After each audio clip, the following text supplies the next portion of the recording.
Salut les wheelers trotteurs, aujourd'hui je vous présente la dernière arrivée de chez Kingsong, la KS S18. Une gyroroue avec un système de suspension qui est inégalable actuellement dans le monde de monocycle électrique. Une gyroroue équipée d'un pneu de 18 pouces, large de 3 pour une meilleure stabilité et un plus grand confort de conduite. Cette machine a été équipée aussi de nouvelles pédales. Les pédales complètement full grip qui font une longueur de 25 cm, large de 12. Elles sont hautes de 20 cm lorsque la suspension est complètement gonflée à 18 bars. Et quand moi je monte dessus avec mes 90 kg, on descend à 17 cm. Elles sont avec un système à clapet qui permet de l'ouvrir et fermer facilement la pédale. L'ergonomie de la gyroroue a été extrêmement bien pensée afin de pouvoir tenir serré la roue lors de passages en off-road. Nous avons ici pour votre jambe un petit rebord qui permet de bien pousser sur la machine pour des accélérations franches. Ici vous aurez votre malléole où du coup cette partie là est bien molletonnée, ce qui fait qu'au niveau du confort on est sur du haut niveau. Kingsong a travaillé les batteries d'une manière différente de ses anciens modèles. Ici nous avons 4 modules batterie permettant une meilleure répartition de la charge sur la machine. Nous avons aussi du coup ici une batterie de 1110 Wh qui vous permettra de parcourir jusqu'à 100 km. Bon, si on fait 80 km, ça sera déjà pas mal, car je pense qu'on va aller un peu plus que les 20 km/h et les 70 kg de l'usine. Le moteur de 2200 watts monte à 5000 watts en pic, qui permet d'avoir un couple extraordinaire en termes d'accélération, franchissement. Nous avons ici par rapport aux autres machines un nouveau niveau de moteur. Sur le devant, nous avons le capteur de lumière et juste en dessous le bouton interrupteur qui est sur un cache-caoutchouc qui est clippé, ce qui permet de limiter l'infiltration d'eau en cas de pluie. Et à l'intérieur, vous avez un port de charge et un port USB. Juste en dessous, nous avons le phare qui contient 2 ampoules LED de 5 watts et 3 niveaux de luminosité.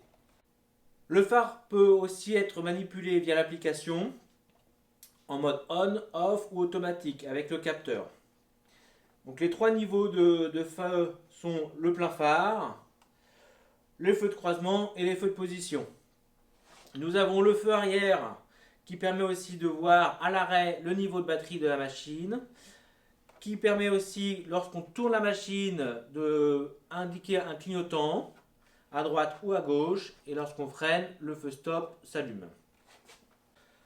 Le système de suspension Kingsong est équipé d'une suspension à peu près standard. C'est une suspension qu'on peut retrouver dans le milieu du VTT. Donc ici nous sommes sur un système de 200/57 avec 100 mm de débattement. Il arrive pas gonflé, donc il faut utiliser la pompe qui est fournie avec.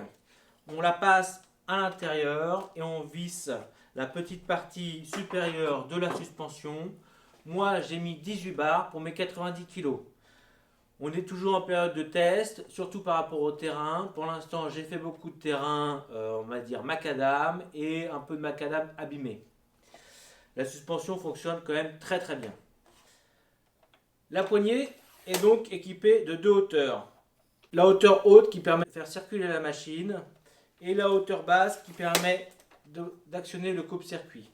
On peut du coup mettre notre main en dessous et nous pouvons lever la machine sans que la roue s'emballe. La machine se remet en fonctionnement lorsque la poignée est complètement enfoncée et on a une impossibilité de mettre notre main à l'intérieur.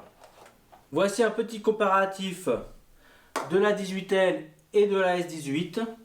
Donc au niveau des pédales, on peut voir très clairement qu'elle est plus haute, sauf qu'ici on n'a pas encore de charge. Moi je descends et je dois être à peu près au même niveau que la 18L. Au niveau du manche télescopique, on voit très clairement que quand même la 18L a un manche télescopique légèrement plus haut de 5 cm que la S18. Ce qui n'est pas trop un problème parce qu'on avait remarqué que le manche télescopique était assez haut et qu'on l'utilisait souvent à mi-hauteur. Je vous ai allumé les phares pour que vous puissiez comparer la différence de la 18L et de la S18. Ici, du coup, nous sommes en plein phare. Nous avons 3 niveaux de phare qui permet d'avoir plus ou moins large le niveau d'intensité de la lumière pour voir plus proche à ses pieds ou plus loin. Au niveau de la comparaison entre la S18 et la 16X, au niveau des pédales, on a ici du coup 16 cm environ de hauteur de pédale, donc on a toujours là les 20, sachant que quand moi je monte dessus, on descend à 17, 16,5 cm. Ça dépend toujours de la rigidité que vous imposez à votre suspension. Elle peut être réglée, plus ou moins de barres, ce qui fait que vous pouvez plus ou moins être haut. Au niveau du phare, entre la S18 et la 16X, je vous montre un peu en plein phare ce que ça donne. Ici, on peut voir les 3 modes de lumière. Et pareil pour ici, on peut voir les 3 modes de lumière. Donc on voit bien que les deux machines ont un système de phare extrêmement puissant comparativement à la 18L ou à la 16S ou au 14D.